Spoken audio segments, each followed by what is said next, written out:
Hi, I'm Grant. And I'm Kathy. Welcome back to our Change How You Think weekly video podcast. If you'd like to hear from us every week, then subscribe to our video by clicking on the weekly video tab at the top of this page. Fill in the subscription form and you'll get our free ebook, Healthy Moods. If you've been following us for any length of time, you know that we're always talking about how to unload your emotional baggage. Your baggage is filled with all your memories and the conclusions you made about those events. Those conclusions shape your personality and emotions. One of the most powerful and painful emotions stored in baggage is the feeling of shame. It is the result of painful experiences and how you interpreted them. In our Free Your Mind program, we have an entire course on how to recognize if you're carrying shame and how to be healed from it. We thought this week we would share with you an excerpt of part 1 of the shame course called Removing the Mask of Shame. And here it is.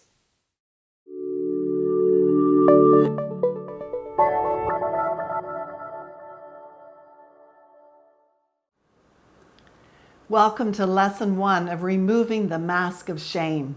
In this course, you will learn how to stop beating yourself up over past failures and hiding who you really are. You will start feeling good about yourself, and maybe even for the first time. Have you ever been called a loser? It hurts, doesn't it? We think being called a loser is one of the most powerful insults because it hurts at such a deep level. Most insults are comments on your actions. The word loser is a comment on your worth. It makes you ashamed, not of what you did, but of who you are. It triggers one of the most painful feelings humans can have, the feeling of shame. There are two kinds of shame, true and false. True shame is also called guilt. You did something wrong, and now you're ashamed and embarrassed. It's a feeling about your actions. It can actually be a positive experience if you make a decision to change your ways and correct your behavior. Guilt can also be the pathway to repentance and receiving God's forgiveness. God can use true shame to bring you into His kingdom and change your life. False shame is the fear of exposure.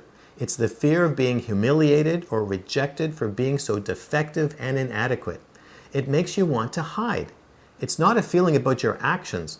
It's a deeply painful feeling about your identity and worth as a person. A person with false shame doesn't say to himself, I made a mistake. He says, I am a mistake. The enemy loves to torment you with these thoughts. He often whispers into your mind that you are inadequate and inferior, and everyone else is better than you are. In an attempt to silence these thoughts, you create and wear a mask to hide your unacceptable self and portray an image you think will be more acceptable to you and others. The solution for true shame or guilt is to repent, receive God's forgiveness, and change your behavior. False shame, though, is based on lies that you believe about yourself. So the solution is to discover God's truth about you and begin to see yourself the way Jesus does. How do you know if you have a problem with shame? In reality, we have all struggled with feelings of inadequacy and inferiority at some time in our lives. Shame has touched all of us, but at different levels of intensity. Here are some characteristics of people who have been affected by shame. Compare yourself to this list and see if we're describing you. People carrying shame agree with the lies the enemy tells them of how socially unacceptable they are. This leads to low self-esteem, low self-confidence, and even self-rejection. Their minds filter out any incoming information that would be a compliment. They focus on all their weaknesses, ignore their strengths, and presume that everyone thinks they're dumb and useless. Shame-based people are always comparing themselves to others, and the people they compare themselves to are usually from the media and represent impossible standards that could never be achieved by the average person. And this just reinforces how inferior and inadequate they are.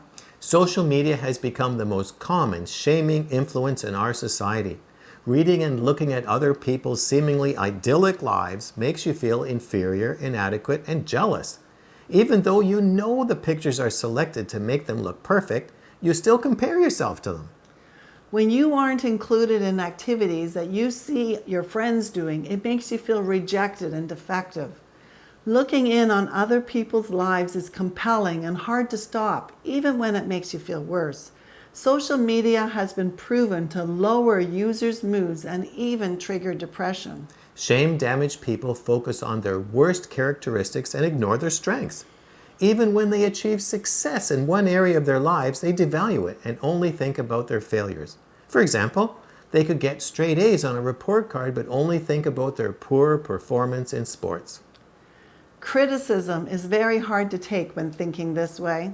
If a person is already feeling inadequate, correction from a supervisor can be overwhelming.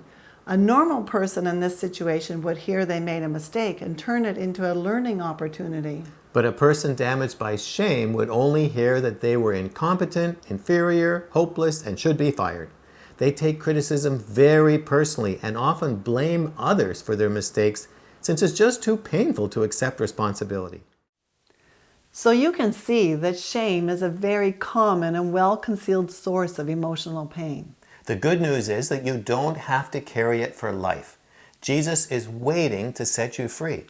The keys are to ask Him where shame entered your life, what lies did you start believing about yourself at the time, and what is the truth He now wants you to know about yourself. If you'd like to learn more about shame and walk through the healing process with us, then come and join the Free Your Mind program and do the course, Removing the Mask of Shame. It's one of 8 courses, and we're adding new ones every month. They will guide you through the process of transformation mentally, spiritually, and emotionally. You can learn more about it and see all the other topics we cover using the links below the video. And we'll talk to you again next week, but this week, ask Jesus if you're carrying shame.